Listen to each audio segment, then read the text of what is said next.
The Alchemist by Paulo Coelho. Part 1, pages 1 through 20. The boy's name was Santiago. Dusk was falling as the boy arrived with his herd at an abandoned church. The roof had fallen in long ago, and an enormous sycamore had grown on the spot where the sacristy had once stood. He decided to spend the night there. He saw to it that all the sheep entered through the ruined gate, and then laid some planks across it to prevent the flock from wandering away during the night. There were no wolves in the region, but once an animal had strayed during the night, and the boy had had to spend the entire next day searching for it. He swept the floor with his jacket and lay down, using the book he had just finished reading as a pillow. He told himself that he would have to start reading thicker books. They lasted longer and made more comfortable pillows.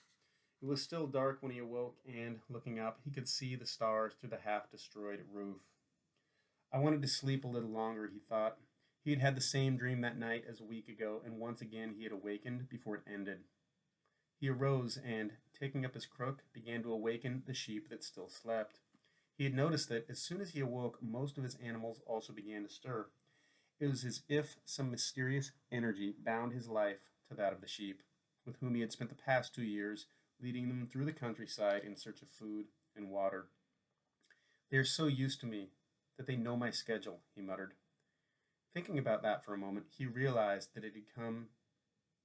He realized that it could be the other way around. It was he who had become accustomed to their schedule. But there were certain of them who took a bit longer to awaken. The boy prodded them one by one with his crook, calling each by name. He had always believed the sheep were able to understand what he said, so there were times when he read them parts of his books that had made an impression on him, or when he would tell them of the loneliness or the happiness of a shepherd in the fields. Sometimes he would comment to them on the things he had seen in the villages they passed. But for the past few days he had spoken to them about only one thing: the girl, the daughter of a merchant who lived in the village they would reach in about 4 days. He had been to the village only once, the year before.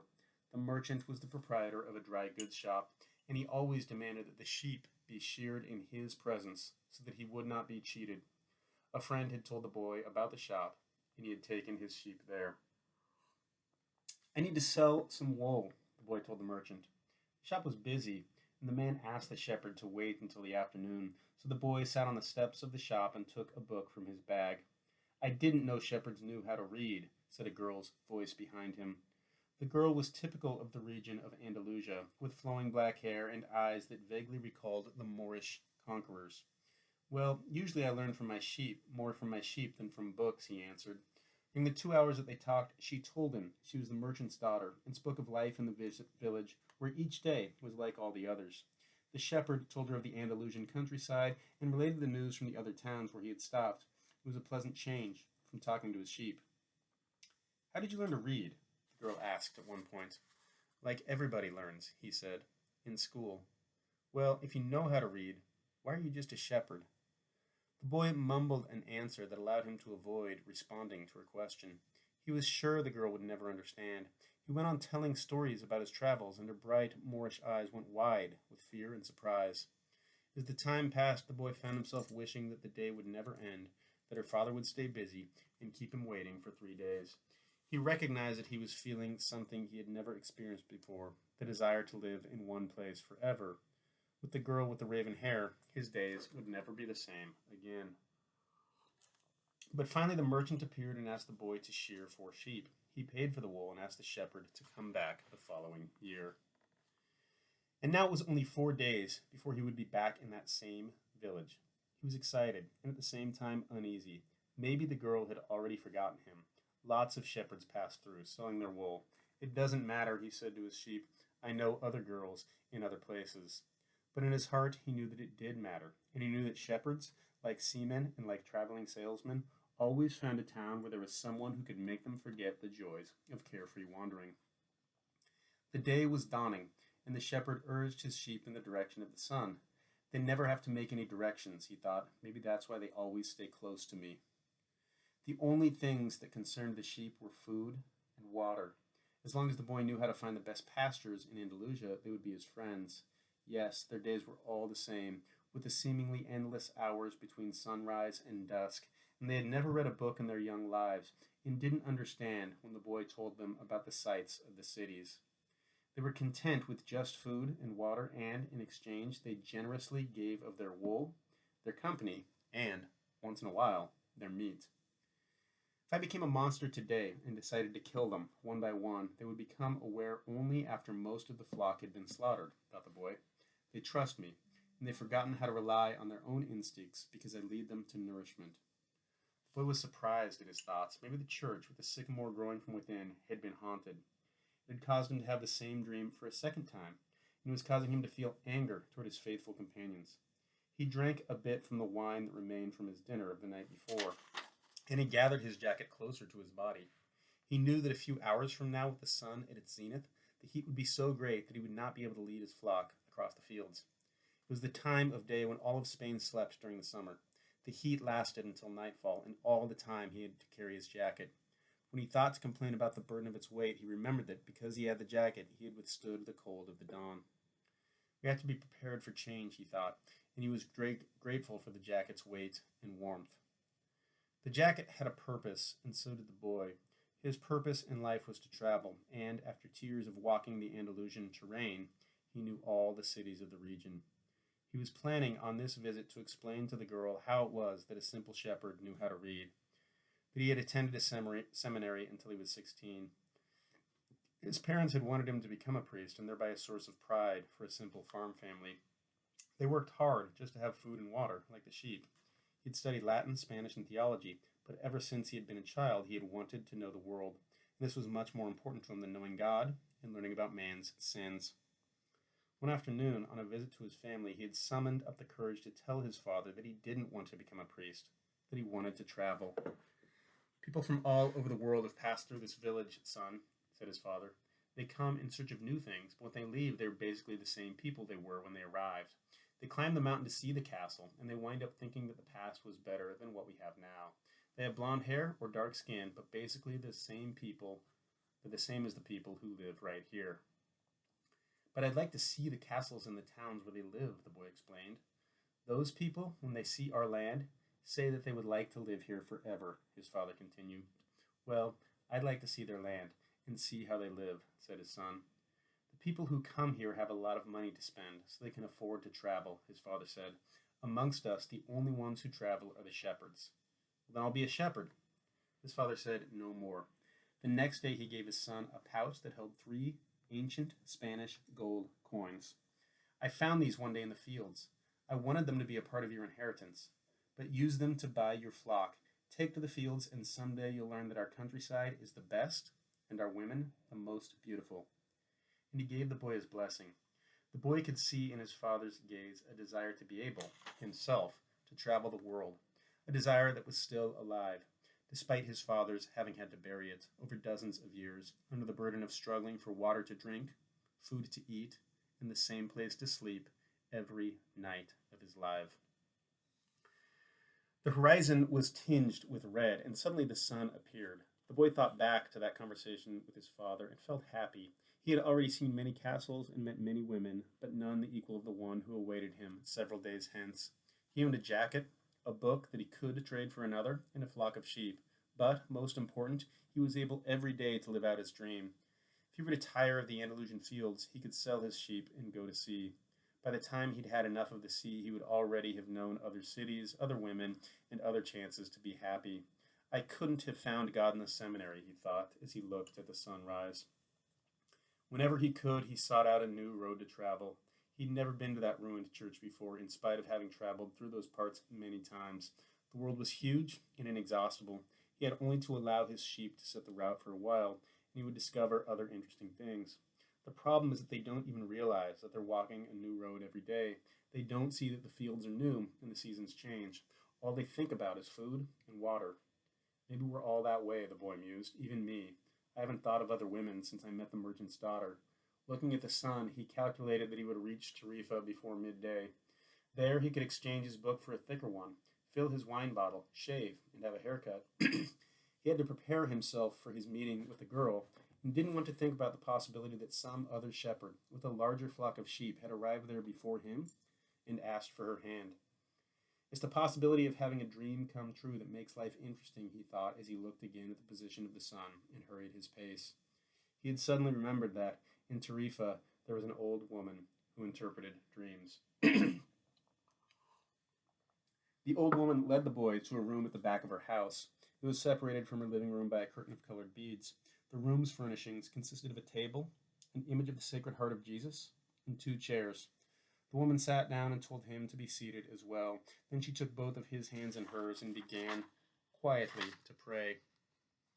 It sounded like a gypsy prayer. The boy had already had experience on the road with gypsies. They also traveled, but they had no flocks of sheep. People said that gypsies spent their lives tricking others. It was also said that they had a pact with the devil and that they kidnapped children and, taking them away from their mysterious camps, made them their slaves.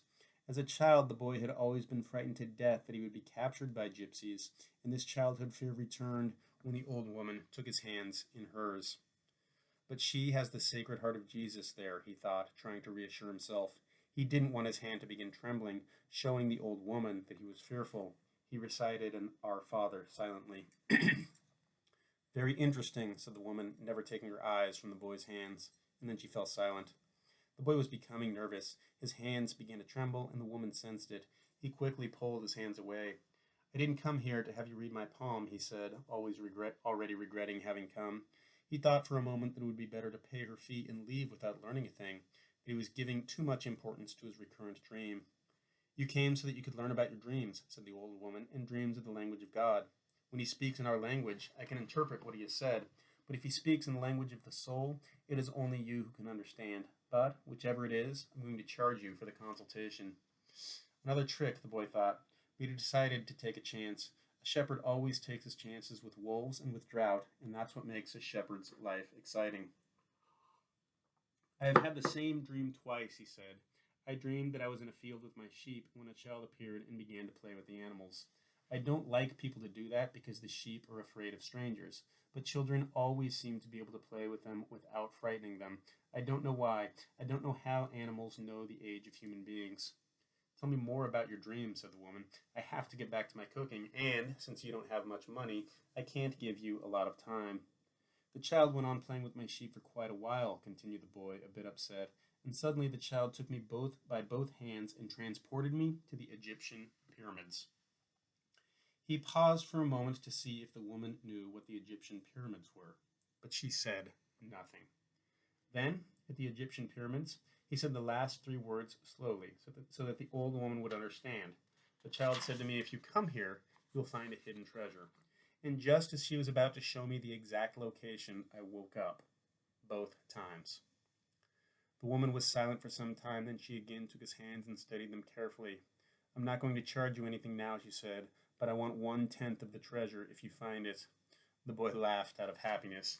He was going to be able to save the little money he had because of a dream about hidden treasure. We'll interpret the dream, he said. First, swear to me. Swear that you will give me 1/10 of your treasure in exchange for what I am going to tell you. The shepherd swore that he would. The old woman asked him to swear again while looking at the image of the Sacred Heart of Jesus. It's a dream in the language of the world, she said. I can interpret it, but the interpretation is very difficult. That's why I feel that I deserve a part of what you find. And this is my interpretation. You must go to the pyramids in Egypt. I have never heard of them, but if it was a child who showed them to you, they exist. There you will find a treasure that will make you a rich man. The boy was surprised and then irritated. He didn't need to seek out the old woman for this. Then he remembered that he wasn't going to have to pay anything. I didn't need to waste my time just for this, he said. I told you that your dream was a difficult one. It's the simple things in life that are the most extraordinary. Only wise men are able to understand them. And since I am not wise, I've had to learn other arts, such as the reading of poems. Well, how am I going to get to Egypt? I only interpret dreams. I don't know how to turn them into reality. That's why I have to live off what my daughters provide me with. And what if I never get to Egypt? Then I don't get paid. It wouldn't be the first time. And the woman told the boy to leave, saying she had already wasted too much time with him. So the boy was disappointed. He decided that he would never again believe in dreams. He remembered that he had a number of things he had to take care of. He went to the market for something to eat.